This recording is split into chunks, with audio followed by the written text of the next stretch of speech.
Welcome back to our reading of Turk's Quest 2. We are on chapter 2 called Logical Living. Let's share the screen here. There we go. Glasses on so I can see. There we go. All right.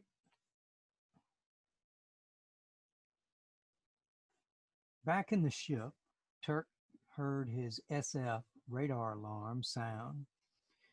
He set his guitar down and went up front to the cockpit seat. Turk had set the parameters on his recognition software to search for any habitable zone, planets, or moons. He didn't expect to find one so soon. This one seemed to be somewhere between the stars Shiliak and Sulafat. The blinking light, the blinking indicator light on his chart screen showed a planet near Kepler 14277. He steered a few degrees starboard, then added a slight pitch up. As he approached the star, his sensors pointed him to the fourth planet out, K 14277d. Turk moved the bull cautiously. He was once apprehended by a local police force just for entering a planet's airspace, far away from the planet's surface, so he had to be careful. Since that incident, he had a bug out button installed where once it was punched, the bull would be sent in a flash to a distance of 1 light year. So if he became surrounded or threatened and he needed to escape, the bug out button might save the day. Turk's radio scanner picked up some unusual sounds being broadcasted on many channels. In fact, he heard no vocal sounding speech at all, not even any insectoid click speech. The sounds he heard were electronic and reminded him of the old-fashioned electronic communication devices, such as a teletype machine or the old telephone modems. Turk had never seen those before, but learned about them. Interesting, he thought, puzzled. As Turk descended into the atmosphere, seeking an inhabited area on the ground below, he saw geometric, grid-like lines created crisscross patches spread out across the landscape. Most of these patches were near the oceans and waterways, as expected, where settlements generally sprung up on Earth as well. The angular appearance of these cities was not something that he had ever seen before. They looked more like cities in a video game rather than real organic cities. But then he did not know what kind of creatures lived there. Finally, and suddenly, a group of unmanned drone-looking flying machines surrounded the bull. They were sleek and flattened. They made it clear from their behavior that he was to follow them. When he turned slightly, they crowded him in the other direction. As a unit, they all flew down to a large landing pad, a concrete slab really, just outside of town. Turk shut down his systems, set his electric perimeter alarm, grabbed his translator, and opened the hatch. He turned his head and called back to the cockpit. "Be right back, Ollie." When he walked down the ladder to the tarmac, he found that the drones now looked like small vehicles about 3 feet tall and 5 feet long. They had somehow transformed, folding away their props and sprouting wheels. 6 of these crafts surrounded him and began moving towards a building on the side of the landing site. Just before they reached the building, the front 2 robots detached from the procession and all stopped. The door nearest them opened and a boxy robot rolled out on 2 wheels.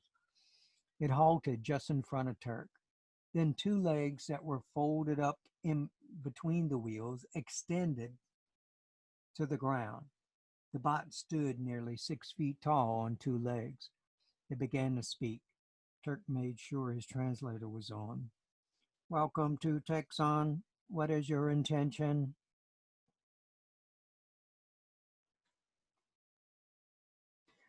Hello, my name is Turk Cantrell, and I come in peace. When Turk said that, he felt foolish, as if he had just stepped out of a 1950s sci fi movie. There was an awkward pause, as if the robot was waiting for more, or else delaying. So Turk continued, if you can show me to your leaders or tell me where I might find some people to speak with, I would like to learn about their culture here. Leaders, people, the robot asked. Yes, Turk began to realize that there were no creatures, sentient or otherwise, seen anywhere. Are there any organic beings around? He asked. Organic? No, Turk Cantrell. There are no large organic life forms here. We have many small organics. You are organic, are you not? Yes, I am organic, Turk said, sounding foolish. Are all life forms robotic here? Robotic, non organic. Yes, robotic, mechanical, mechanized, constructed, programmed, designed. Let us go inside and share information. Turk nodded.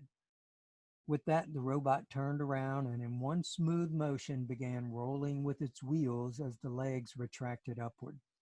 He entered the door of the building. The surrounding drones all turned themselves around and headed back towards the bull. Turk followed the main bot into the building. The interior of the building was not what Turk expected. He had noticed that the exterior was a bit unusual in that it seemed quite short with all of the flat surfaces. The interior, however, was more like a warehouse, a spotless warehouse. There were no walls whatsoever. Filling most of the building were stacks of parts, rows and rows of them, as well as what must have been workstations. Numerous robots wheeled or walked around the floor of the building doing various tasks independently and efficiently. There were workbenches spread out here and there, cranes connected to automated wheeled machines, but wait a second. Turk realized that everything in the building was designed completely humanless, or make that organic creatureless facility. There were no water fountains, movable cubicle walls, hidden offices, or restrooms. The robot leading Turk went into a small open space against a wall and spun around. Turk stopped and looked for some place to sit, but there was none except on top of a pile of some kind of coiled wire units. It was the only stable looking spot. Turk sat carefully on the pile, then asked the robot, what should I call you? What is your name? My designation, yes. My name is Vega 6925 version D. Another robot holding a part with wires dangling from it pulled next to Vega 6925.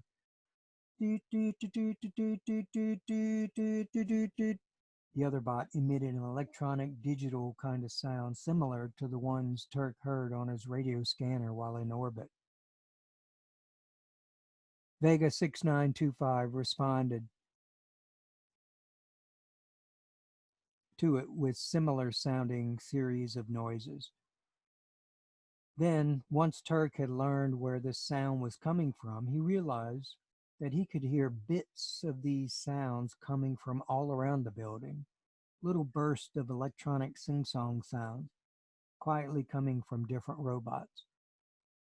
May I call you something shorter, please? Something like a nickname? Turk inquired. A nickname? Is that a shorter name? One that is more efficient?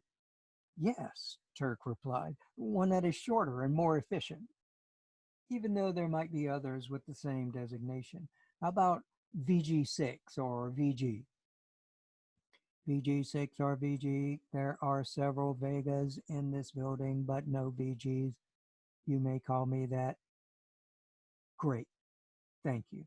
May I ask you some questions about your world? What would you like to know? Who should I go to in order to ask about the history of your planet and your beliefs? All Vega units have access to that information. What are your questions? Okay, great. So, first of all, what is the name of this planet and of this city? Did you tell me the planet is called Texan? This planet? VG asks. What is a planet? Your planet, this world. Turk motioned his arms in a wide, sweeping manner, while wondering, could it be possible that the VG did not actually know that it was on a planet? I do not have access to that information, VG answered. So, what is Texan? This is Texan. You are at Texan. Okay. What about the name of this city? The city is designated L30.14-L90.27. That's its name? Name, reference, designation, yes. Okay, fair enough, Turk said and wrote this down. Now, Turk continued, how long has this place been here? This city and building have been here since the year of Trixon the 11th, VG explained. One of the many frustrating and confusing aspects to planet hopping was the time referencing. Years, months, and days were all chop suey and impossible for the translator to calculate accurately. How long ago was Trixon the 11th? Difficult to say. Different planets have different annual orbital periods and rotational periods, making time referencing weird. Even if you use cycles or orbits or periods, because how long are each of these? Cultures divided up time differently, whether it was in sky segments or some other referencing of time passing. They might use seasonal references, equinox references, star position references, or historical event references. And actually pinpointing the equivalent date by using an algorithm probably did not work, since the translator devices that Turk had previously used could not seem to do it. Turk had to accept the fact that he would not be able to determine the actual dating for Trixon the 11th. What is Trixon, VG, and what is Trixon the 11th? Turk asked. VG asked, have you not uploaded information on Trixon? How is that possible? All began with Trixon. All units know Trixon, except those below Xeni class 1 class. I'm not from this sector. My people don't know about Trixon or any of the Trixons. Tell me about them. VG seemed to accept that and said, okay, Trixon designed all people and all classes. Trixon designed all living things. When you say people, do you mean those that who look like your people? Your people look different than my people. Your people are mechanical and non-organic. All people who speak and communicate and move, my people, VG replied. Turk inquired further. So when you say all those who are alive, do you mean all creatures, including the biological ones, or just non-organic? VGX. Biological, what is that? I have no information on that word, except for the very small organisms in the ground. Turk decided to try a different strategy. Okay, thank you. So, did Trixon create everything, even those small organisms, and also all the classes of people everywhere, even in different places? Did Trixon create my people, those who are made like me? Of course, Trixon made everything. So, what or who was Trixon? Trixon was the original builder. Trixon is the maker, the designer. Where did Trixon come from? Who designed it? No one designed it. It has always been. Then it made all others. Okay. Turk changed strategies again. Where did you come from, VG? Me, I was born in plant 7S231-43 in the southern province. What is your purpose? VG stated matter-of-factly. Vega units manage these warehouses. We repair all Caxon through Zenny units and store their parts. Are you alive? Of course I am alive. I am speaking to you. What happens when a unit goes bad, malfunctions? We repair it or reprogram it. This sometimes happens. Turk tried to gain more insight on how this robot thought. What if a class of people want to do things that are not part of its designed purpose? The whole class, VG asked. All those from a class? Yeah. Then we recall the entire class. What if they don't like it when they are recalled and don't want to return?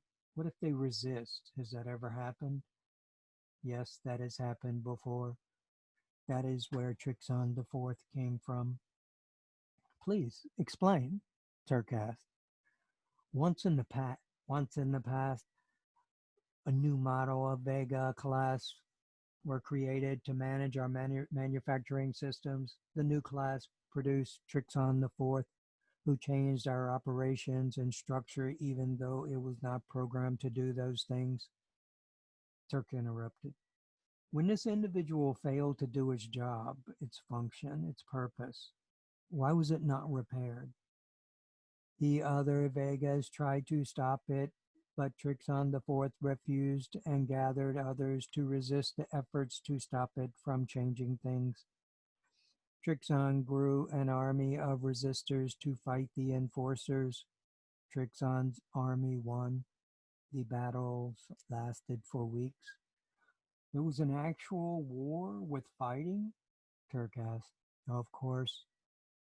Did any individual units die? Die? Turk explained.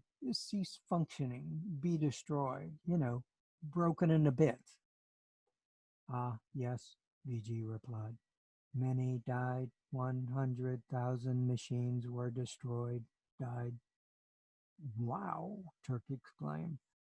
That's a lot of units. Your people must have been very sad. Sad. Felt bad. Your people must have regretted the losses. Maybe you missed their contributions to society. I am not sure what you mean, VG said. We built new units to replace the destroyed units. They accomplished the task of the missing units, the missing ones, after we made appropriate changes to our subroutines so we would not repeat the same conflict.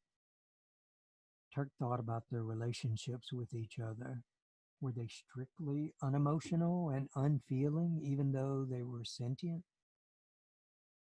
Did you personally know any of the people who died? Oh, yes. I have been here since Trixon the Third. I knew 12 of those lost in the war. Do you miss them? Turk asked. Miss them? Do you wish they were still here? We replaced them, VG said. Turk watched as a worker unit came up to VG and handed VG a circuit board. The unit then turned around and went back to its work area, sorting more circuit boards. See that robot who just gave you the part? How long has that bot worked for you? VG paused, then said, that is Beta 375 and has been here for 10 long cycles. Turk asked, if Beta 375 died, would you miss its presence? Miss, I would request another unit. Turk persisted. Do you like this Beta unit? It is adequate. But is not Beta 375 unique? Didn't it take time to learn its job and learn to do the job just the way you wanted? A new unit will have to learn all that over again. VG said, this beta unit still makes mistakes. The next unit will be sufficient, Turk replied. The next unit might be worse. Are all the units exactly the same, or do some have differences, individuality? VG paused before answering. All units are similar, but not exactly the same. No two units are exactly the same. So if you had a helper beta unit who did a good job, you might feel sad if it died. Turk tested Vega 6925. I would replace it. That's all. That is all. We are here to perform a function. Every unit is performing a function to support the people. Some get damaged, some get destroyed. More will be built as needed. We keep everything in balance. Turk once again decided to take his questioning in a different direction. You make more units to do what? To perform their function of that unit. For what purpose? Each class has a different purpose, such as what purpose? Some build wheels, some assemble parts, some manage schedules. Turk interrupted. But why? Why are they building wheels and assembling parts? Why are they making more units? What is the purpose of units making more units? For what purpose are the units being built? Are you telling me that units are built solely for the purpose of building more units? We are designed and programmed to reproduce ourselves, to multiply, and to keep balance. Who designed you? Who programmed you? Tricks on the first. You mentioned Tricks on the 11th before. Who is he? He, it. I mean it. Tricks on the 11th is our leader. It is the unit who manages all sector managers. Is it possible for me to speak to it? Turk asked. I do not have that information. I can ask my manager. Thank you. That will be good. I will not be here for long. When can you ask? Right now. Wait a moment. Turk watched VG. Lights were flashing on his chest, the front plate of his chassis. Turk waited about 5 minutes, which seemed quite a long time. VG finally spoke again. Tricks on the 11th will speak to you. A vehicle is being sent. You may go wait outside. Wow. Thank you, VG. You've been a great help. VG turned to a panel against the wall. There were rows of lights and symbols. It pushed a button and a screen appeared from the base counter. A monitor showed a strange-looking flat vehicle moving on a blank, flat road. Turk thought it must have been some kind of traffic cam. VG turned to Turk and said, "You may go outside to meet it now." VG turned back to the panel. Turk wondered how to say goodbye or some other parting words. Okay, VG, thanks again. Maybe I will see you later. VG did not turn around. Turk found his way to the exit door and opened it to the bright sky. Quiet activity was seen all around the area. Robots on wheels mostly moved various piles of metal, plates, and boxes. Some robots melded into their vehicles that had large flatbed areas on the back. Some had railings. Some vehicles had no mobile robots driving them at all. They drove themselves. Some robots had legs and walked on 2, 4, or 6 legs. Turk's ride arrived and extended a small ramp off to the side of the vehicle down onto the sidewalk. He found a place to sit near the front, but there were no seats per se. Clearly, the robot people simply walked or drove up the extended ramps and parked themselves. The vehicle raced through the streets at breathtaking speeds until it came to a building that looked about like every other building. In fact, everything was designed extremely simple and streamlined. The streets were completely unmarked pavement. There were no center lines, bike lanes, or traffic signals.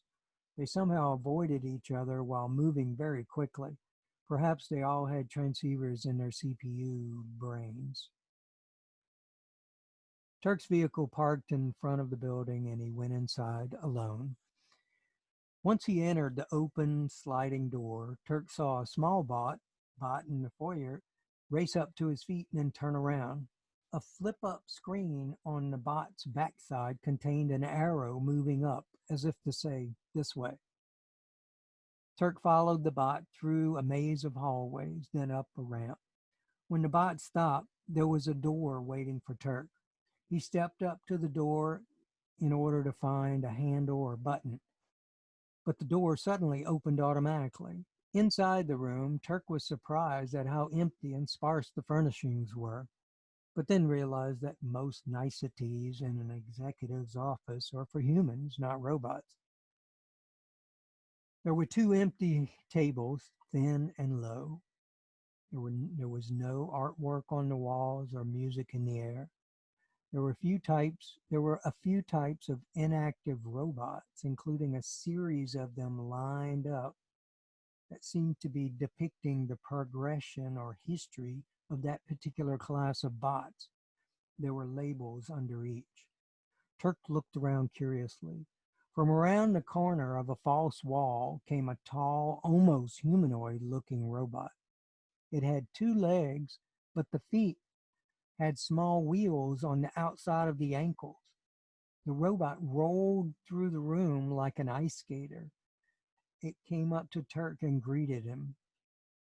"Welcome. Vega 6925 reported that you wish to speak with me." "Are you Trixon the 11th? "That is my designation." "Great. Thank you so much for seeing me. I would like to ask you a few questions, if that would be allowable." "Yes, but first, let me ask you three questions of my own. Who are you? Where are you from? And why are you here?"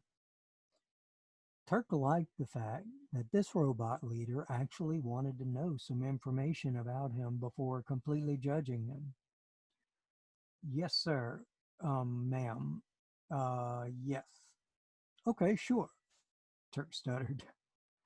"Okay, my name is Turk Cantrell, and I'm from the planet Earth. I do not represent my people. However, I'm here exploring and seeking contact with other peoples. I would like to know about people's beliefs and purposes." "Welcome, Turk Cantrell. I am Trixon the 11th, as you know. I help keep our society functioning. Vega 6925 conveyed to me that he explained our purpose and our history, but you have other questions?" "Yes, sir. Oops. Yes, Trixon, I do." Vega 6925 explained that the reason for your existence is to keep on existing, as well as to manufacture more units in order to replace units that die. Die? Die means to no longer exist here on your planet. They are destroyed. Turk tried to keep his explanation simple. "So my question is, why do you exist? What do your people believe is the purpose for your existence?" "I can answer your question, Turk Cantrell. We exist to exist. We exist to function and to keep functioning. We are existing, and our purpose is to continue to exist. There is no other purpose than that. In order to continue existing, we must do our duty. We must perform the functions we are designed to perform. Heavy lifters lift heavy objects. Assemblers assemble parts. Leaders manage and make sure the workers do their duty." Turk asked, "So what happens if a unit does not do its duty?" If a unit does not perform its duty, then it is worthless to us, useless, and it will be terminated or reprogrammed. What happens when the unit is destroyed? Is the material recycled and reused? Are all the units buried or burned? Do you believe in the possibility of life after death? You asked several questions. They are related to what happens when a unit is destroyed or ceases to function. We do not believe that it is a fact. When a unit ceases to function, it is recycled, as is all our waste. The only life after death is from new units brought online from parts of recycled destroyed units. Turk asked, when a unit that you have known and worked with for a long time is destroyed, do you miss it? Do you wish that it was still alive? No, we replace it. We do not wish it still alive. It is gone. Okay, Trixon, thank you. I only have two more questions. First, do you believe in God, a supreme being who created all things and watches over everyone? Trixon replied. Trixon the First was the designer. All units have come into existence based on Trixon's designs, but Trixon is gone. All units are programmed to continue the existence of future units. That is all. Okay, thanks for that. Now, my last question. What is reality? What do you consider to be real? Really real? The most real? Is it thoughts or principles or the sensed objects around us? Turk pretty much anticipated his answer for this one. Real, reality, my gears are real, my circuits are real, the floor is real. This is a simple question. You are real. The air is real. Vega 6925 is real. Turk asked, but what about Trixon the First? How do you know it was real? I don't see it. I don't remember it. Maybe it was programmed into your memory, but actually did not exist.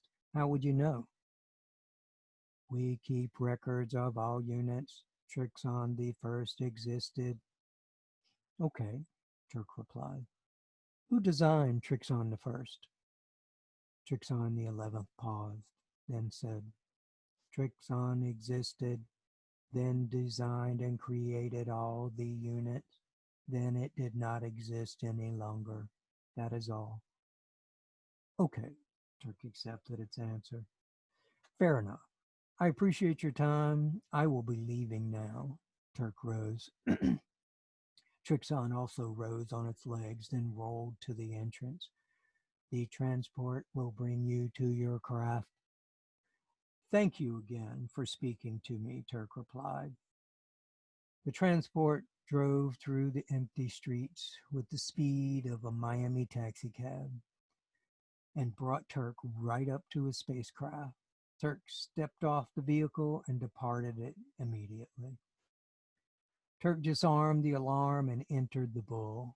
Chirp, chirp, chirp, chirp, sweet, Ollie called out to his master. I know, Ollie, I know. Sorry I was so long. Turk went up to the front and opened Dolly's cage. The bird climbed on the edge of the door, then flew up to Turk's shoulder and began pulling at Turk's hair. Turk powered up his system. He lifted off the tarmac a few feet. Then he pointed the bull up at a 70-degree angle and shoved the throttle forward, sending the craft up through the atmosphere into the dark recesses of space, receding rapidly from the planet. It was a lifeless, cold-hearted planet that functioned efficiently, cleanly, rationally, and ruthlessly with its own sentient, intelligent mechanical beings. No hope was to be found among those artificial beings. End of chapter 2. See you next time.